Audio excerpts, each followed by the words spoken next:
Welcome back to Designsmith. In today's video, we will delve into the fascinating world of Swiss graphic design, also known as the International Typographic Style. We'll explore its origins, key characteristics, and why it has remained so influential and effective in the world of design. Before we get started, please consider subscribing to support the channel. Swiss graphic design, often referred to as the International Typographic Style, emerged in the 1950s in Switzerland and Germany. This Swiss style is renowned for its clarity, precision, and objectivity. Swiss design was a reaction against the chaotic and decorative styles that preceded it. It emphasized simplicity, readability, and a scientific approach to composition. The 1950s were a period of significant cultural and technological change. The aftermath of World War II brought about a desire for order, structure, and rationality. In the world of design, this translated into a move away from the ornate and subjective styles that had dominated the early 20th century. Designers began to seek out new methods and philosophies that prioritized function and clarity.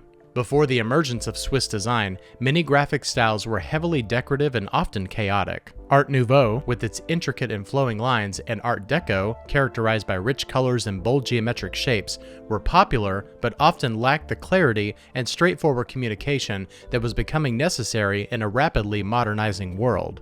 Swiss design was a direct response to this need for clear and effective communication. It emphasized simplicity and readability above all else. Swiss design took a scientific approach to composition, treating design as a problem-solving process rather than an artistic endeavor. This was achieved through the use of grid systems, which provided a structured framework for organizing content. The grid system ensured that all elements were aligned and balanced, creating a sense of order and harmony. By dividing the space into a series of columns and rows, grids helped to maintain order and coherence, making the design easy to navigate. Sans serif typefaces, such as Helvetica and Universe, were preferred for their clean and modern appearance. These fonts were designed to be legible and unadorned, further enhancing the readability of Swiss design. Objective photography was another key element of Swiss design. Instead of relying on illustrations, which could be subjective and interpretive, designers used photographs to present information in an objective and realistic way. The roots of Swiss design can be traced back to two major early 20th century art movements: the Bauhaus movement in Germany and the constructivist movement in Russia. Both movements were revolutionary in their focus on functionality, simplicity, and the use of geometric forms and grid systems. The Bauhaus movement, founded by Walter Gropius in 1919, was a school of art, design, and architecture that sought to unify art with craftsmanship and technology. The Bauhaus ethos was to create products that were both functional and aesthetically pleasing, stripping away any superfluous elements. This focus on practicality and the use of clean, simple lines directly influenced the development of Swiss design. The Bauhaus also emphasized the importance of typography and layout,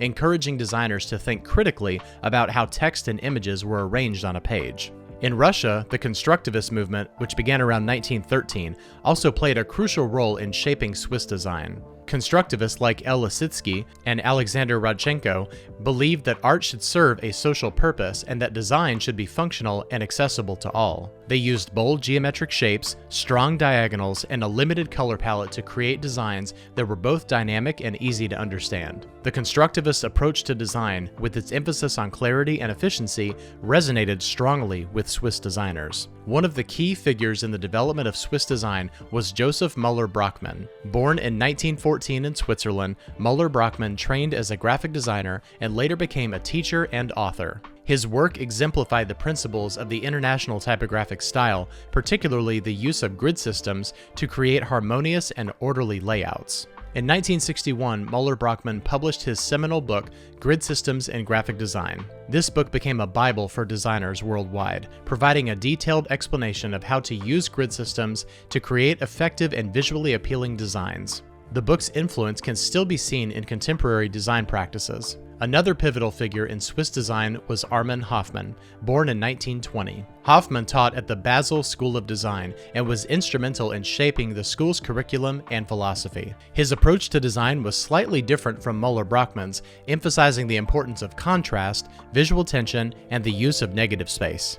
Hoffman believed that effective design required a careful balance between different elements, such as light and dark, large and small, and positive and negative space. Hoffman's influence spread through his teachings and his book, Graphic Design Manual, published in 1965. This book outlined his design principles and provided practical guidance for creating visually compelling compositions. Hoffman's emphasis on visual balance and tension continues to inspire designers today. Through the contributions of Joseph Muller-Brockmann, Armin Hoffman, and other influential designers, Swiss design evolved into a distinct and highly effective style. Helvetica, designed by Max Miedinger in 1957, is perhaps the most famous of all sans serif typefaces and epitomizes the Swiss design ethos. Its neutral and versatile nature allows it to be used in a wide range of contexts, from corporate branding to public signage. Helvetica's uniform stroke width and well-proportioned letter forms contribute to its clarity and legibility, making it a favorite among designers seeking a timeless and effective typeface.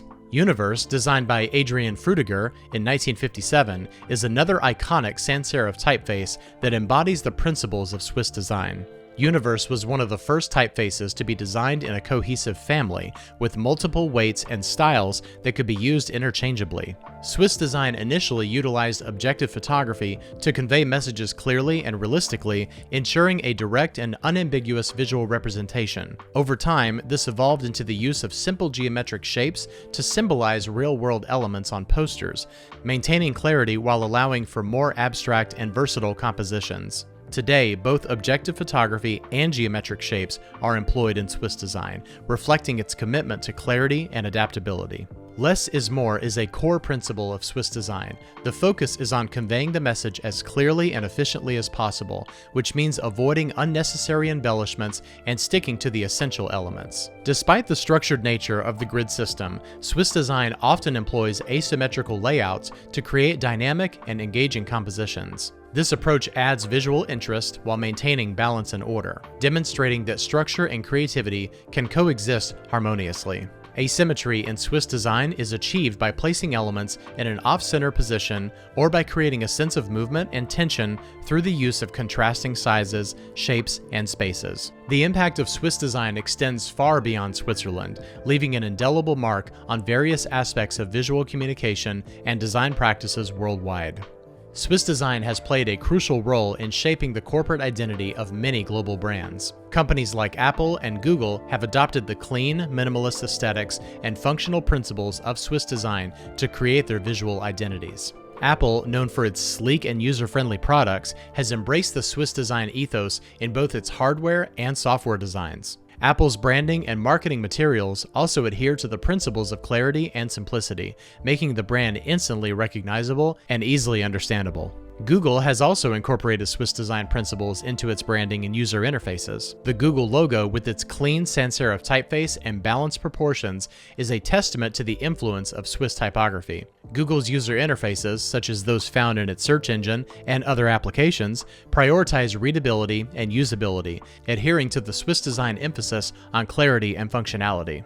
Wayfinding systems, which help people navigate through complex environments such as airports, hospitals, and public transportation hubs, have also been significantly influenced by Swiss design. The iconic wayfinding system of the New York subway, designed by Massimo Vignelli and Bob Noorda in the 1970s, was heavily influenced by Swiss design principles. The use of Helvetica typeface, standardized icons, and a clear hierarchical structure exemplifies the Swiss approach to visual communication. The rise of digital technology has further amplified the influence of Swiss design. The principles of clarity, simplicity, and functionality are critical in designing user interfaces, also known as UIs, and user experiences, also known as UX, for digital platforms. Swiss design influence extends beyond graphic design to modernist architecture. Architects like Le Corbusier, who was active in Switzerland and France, embraced the minimalist and functional approach of Swiss design. Corbusier's architectural works, such as the Villa Savoie and Unité d'Habitation, hopefully I didn't butcher those, showcase the use of clean lines and open floor plans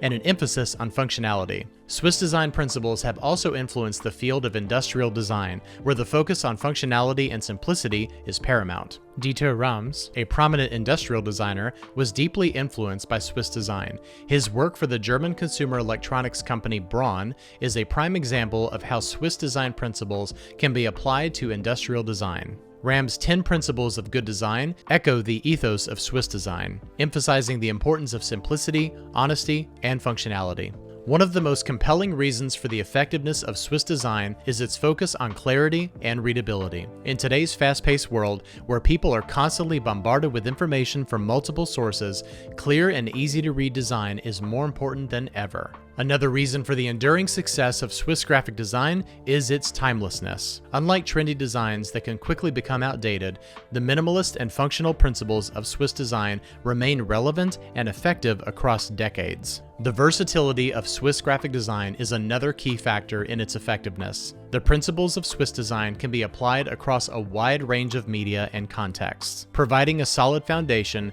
that can be adapted to different needs while maintaining its effectiveness. By understanding and applying these principles, designers can create work that is not only visually appealing, but also highly functional and effective. Thank you very much for watching. If you found this video informative, please give it a thumbs up and subscribe to Designsmith for more design insights and tutorials. Don't forget to leave a comment below and let me know what you think about Swiss design. Please consider subscribing to support the channel, and I'll see you next time. Bye-bye.